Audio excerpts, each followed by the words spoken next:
And lastly, a word about stress. One part of every Polish word is stressed more than others.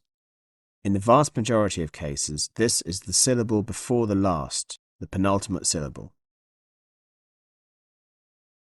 Warszawa, samolot,